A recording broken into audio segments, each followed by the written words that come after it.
People were upset about the economy. People were upset about the foreclosure crisis. People were upset about the bailouts and about the fact that it looked like elected officials were working for big business rather than for the people who they're supposed to be working for. The economic, political, and social conditions continue to deteriorate. And there are people that need to be held accountable, and there are systems in place that are f***ing us up. But I think that the thing that joins people is understanding that this system is not working.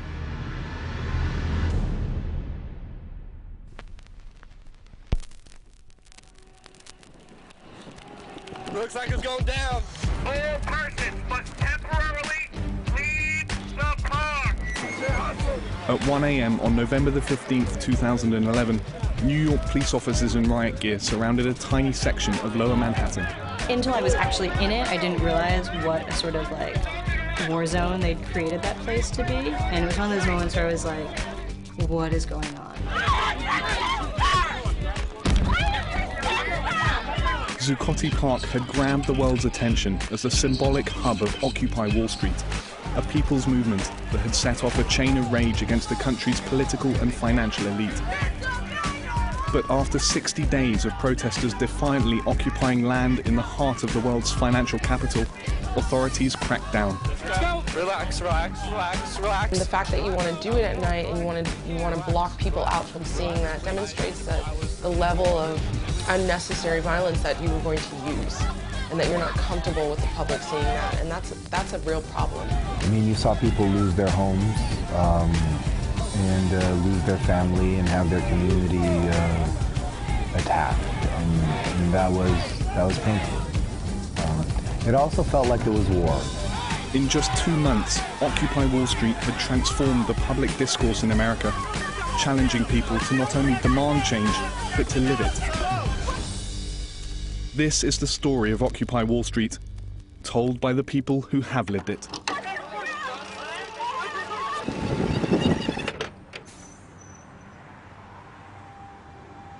Months before tents went up in Zuccotti Park, there was a movement already brewing in the streets of New York City. There was a group of activists representing people from all over the world. We had someone from Japan, we had someone who had just been back from Tunisia, giving report backs on what was going on in social movements in different places. Longtime activists in New York and others from Greece, Spain and Egypt came together to talk about building an inclusive democratic movement based on models of Tahrir Square and Madrid. Weekly meetings began to take place to discuss how that model could translate to a US population. But it wasn't just happening in New York. Across the country, grassroots organizations were seeing signs that America was approaching its own peak of political discontent. So in the spring of 2011, at least with Take Back Land, we met, we talked about, we said, you know, well, something different is happening right now. Something feels different, something is different.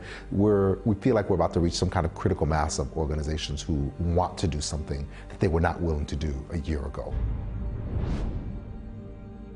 Around the same time, a Canadian magazine, Adbusters, put out a call to Occupy Wall Street on September the 17th. It reverberated across digital networks of activists, urging people to flood the streets of Lower Manhattan.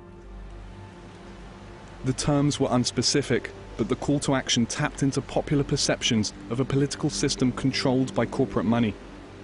My first reaction was great, but I was also like, Saturday? Wall Street's closed. Why do this on a Saturday? You know, we need to do it when people, when they're actually working. If we're stuck with a Saturday day, the only way that we could have any effect on, you know, even be seen by people in Wall Street was to still be there 2 days later. So we were sort of handed the idea of a camp. The group had set its eyes on occupying Chase Manhattan Plaza, the former headquarters of JP Morgan Chase Bank near Wall Street. But when the march set out on the morning of September the 17th, they were met by a heavy police presence. But there was another space, a few blocks north of Wall Street, that was still relatively free of security. In the early afternoon of September the 17th, texts went out to a larger network of supporters to gather at Zuccotti Park. I showed up at the same time as people were coming in, and there were a lot of people. Just people sat down in groups, frankly, I think 20, 30, and they were talking, having conversations. It seemed like mini general assemblies. We're going to begin our first General Assembly, so could you please join us and take that was kind of like my whole entry point, was really like when we just broke out into working groups and it just automatically, like, the wheels started turning. That was amazing for me. By nightfall, over 1,000 people had flooded into Zuccotti. And what really excited me about this is that it was a critique on Wall Street, as a critique on economic injustice, and a critique on the relationship between state and private corporations, and how it's such an inappropriate relationship. That night, on the main steps of the park, Occupy Wall Street held its first General Assembly. Those present decided they were there to stay. So that night I said, I have to stay here. Like, there's no way that I'm like gonna go home and say, did they get kicked out? Like, what happened? No. It is a form of direct action. What you're essentially saying is, well, this is a public space. We are the public. The public should not have to ask permission to occupy their own space. We're going to do it. It was an occupation that was to spark one of the biggest social movements in the US since the Vietnam War. And it was really exciting because I think people had it was like, wow, look at what's really going on here. And I think everybody was in awe. You know, no one really expected this to last more than a day or two or three. You didn't have time to think about it. To me, it was about, you were there, how do you keep people there? It was always the question was, how do you keep people there? Because the moment that you can keep people there is the moment that they begin believing.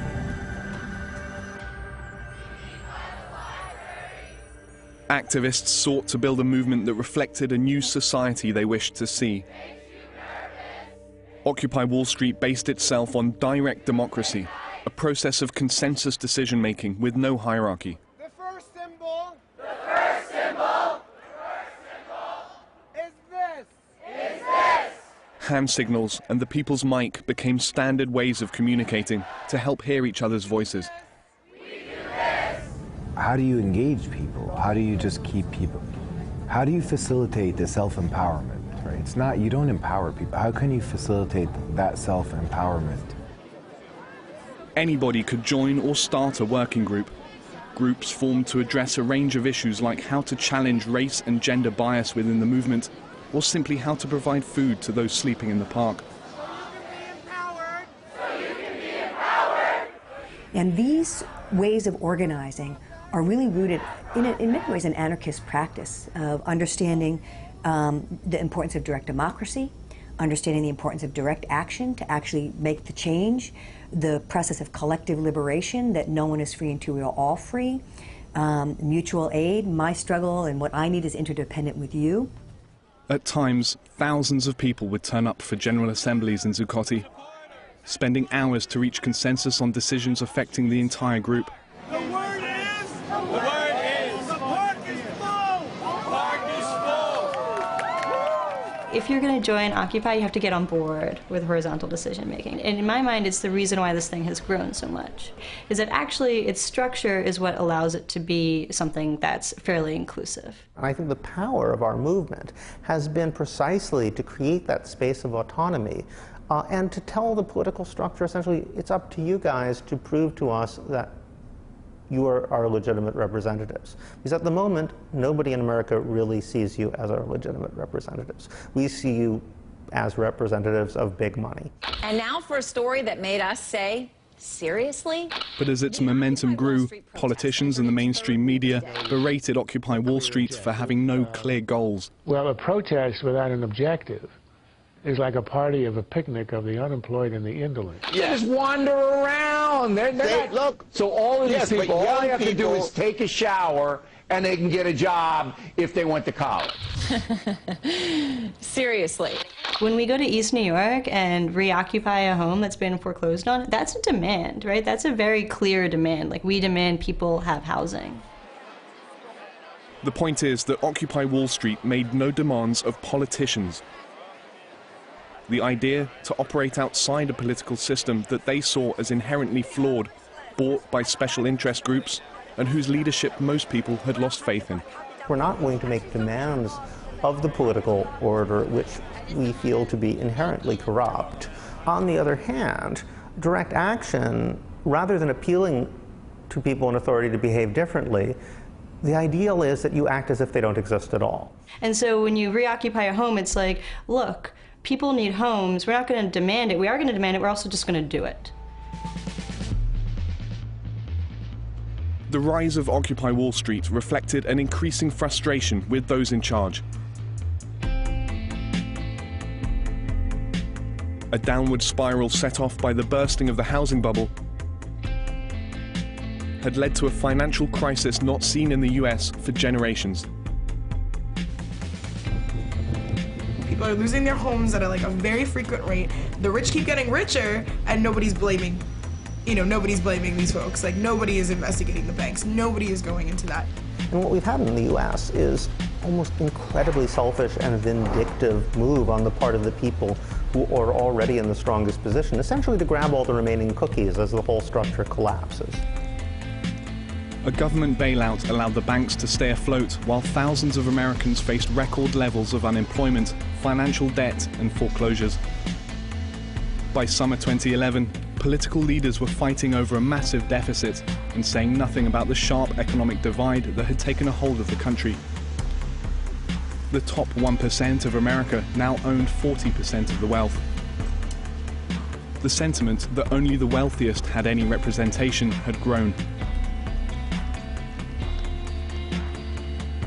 "We are the 99% became a key slogan of OWS.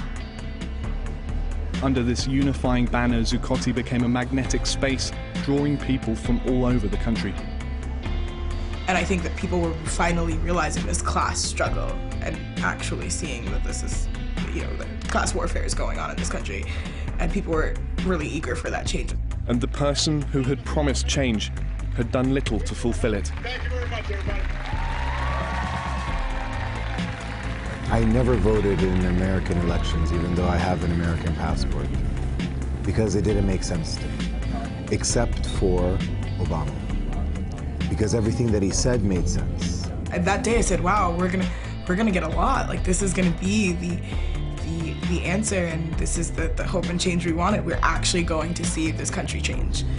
But you didn't do it. So many young people came into politics because they were inspired by Obama, who ran, explicitly appealing to young people. His platform was one of change. We had a population so angry at Wall Street that they were basically ready to accept almost anything. If you can't manage to enact progressive legislation of any kind in that circumstance, let's face it, you're never going to be able to do it through electoral means. And we didn't.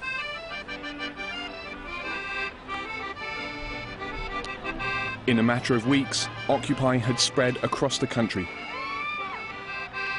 Encampments had taken hold in hundreds of towns and cities, How do you fix the deficit? In the war against the rich. many organizing around issues specific to their community. I noticed it happening in the centers, in the city centers, which was important and good, and to see that this was going to build steam. But what made this different was the fact that it did take root in those small communities, in those rural communities, and in places where you never expected it to take root. We're seeing streams from places like Bellingham, Washington, and these, in middle of New Orleans, places where there's 15 people that are participating in it. But this is their way of connecting, feeling connected to it in a lot of ways as well. Technology allowed Occupy groups and individual protesters to coordinate actions, learn from each other, and record everything. Gives people a window into the movement, people who may have heard about it, not really understood it, and wanted to understand it better, and they went searching and they found these live feeds. With mainstream US media either ignoring or attacking the movement, Occupy Wall Street was able to create its own coverage. Makeshift media teams were formed to broadcast live video feeds of actions around the country. We needed a way to cover the story that wasn't being covered by the mainstream media. I think for the people who started doing the live stream first, the live feeds, it was never about journalism, it was more about just making sure people could see what was happening. Almost every action and arrest was captured on a smartphone or camera and then broadcast over the internet, often turning viral. It literally took white girls getting pepper sprayed in the face for people to be interested. That's when actually our media blackouts kind of stopped. Two people just standing there, you already have them penned in, and then you spray them so closely in the face. How they feel they can get away with things, and that level of violence that they're accustomed to and that they exert is so, that it's just like, It just kind of outraged folks. Many Americans were shocked to see police using pepper spray so casually against protesters. These sorts of abuses, including this incident at a university in California, made headlines around the country. What we found is that having the live stream allows nothing to be hidden, and it helps to shape the narrative.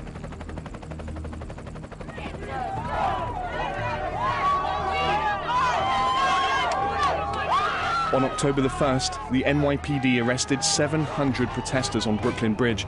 They made it almost impossible for any vehicular traffic to pass. The largest mass arrests New York had seen in decades. Police say they warned the protesters not to disrupt traffic. Those anti-Wall Street protesters are staying put. This new attention and the heavy-handed police response brought even more people out in support of the movement, including unions and longtime community organizers. On October the 15th, tens of thousands of people marched on Times Square.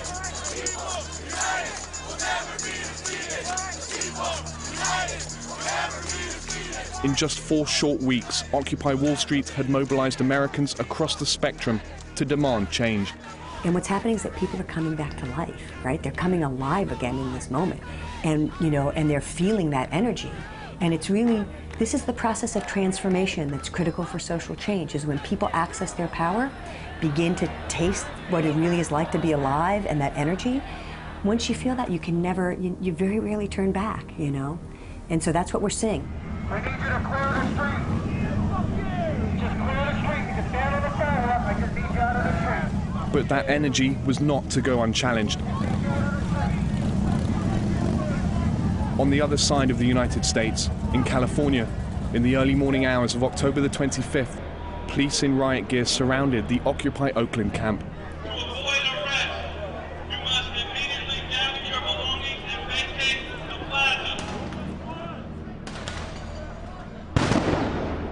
The following 24 hours saw over 100 arrested as thousands faced off against the police. Tear gas and flash grenades were used.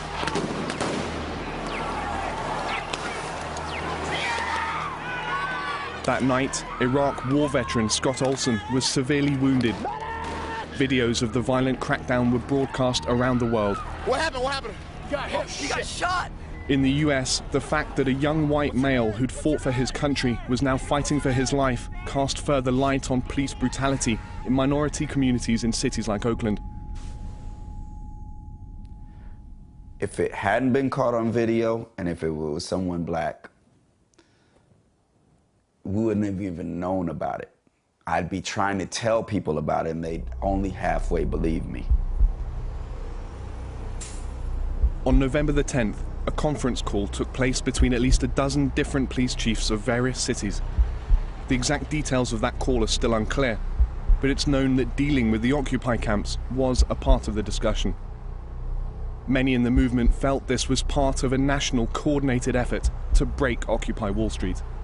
It was pretty clear that there was a conspiracy by government agencies and elected officials to move people out of spaces and to move real people power, to dislocate real people power. In the days that followed, occupations in numerous cities were evicted, including Portland, Seattle, and Denver. That's when the trouble began. This time, US media outlets, both local and national, were present Those clashes closed Broadway as to witness the police employing overwhelming force against the protesters. And then, at midnight on November the 15th, police in riot gear started surrounding the place where everything began. Looks like it's going down. I just got out of the shower. I was about to go to bed when I got the text message. Like, there's this Occupy text alert system, and it said, "Come to Zuccotti right now. Eviction in process." All persons must temporarily leave the park. Let's go. Okay. I'm here filming. I'm filming. I have DCPD press passes. Let's go. Relax. I was going. Relax. Take care. Relax. After preventing journalists from reaching the scene, police using batons and pepper spray started clearing the area.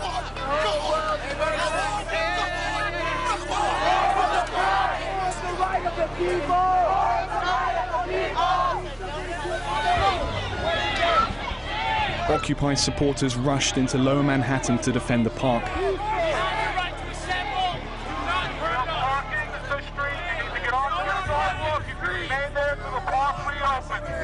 But police had blocked off every entrance. And all of a sudden, it's just pepper spray. They just we already pushed back as far as possible, and they just pepper sprayed everyone. The first thing I see is two of my good friends, Nalini and Nicole, in tears. Their eyes are bloodshot red, and they're just like all over the place because they had been pepper sprayed.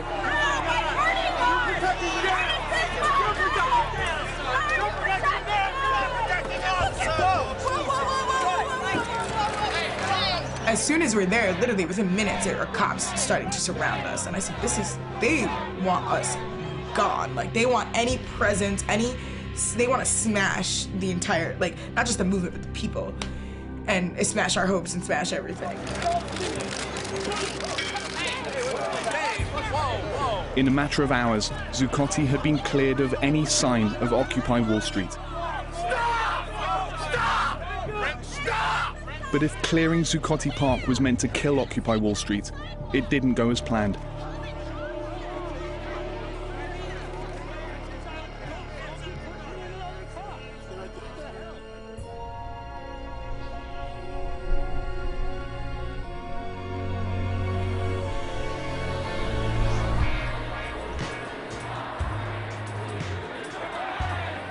Just 2 days later, on November the 17th, tens of thousands of people took to the streets of New York. Hundreds of activists are marching across the city, pledging to occupy streets, bridges and the subway.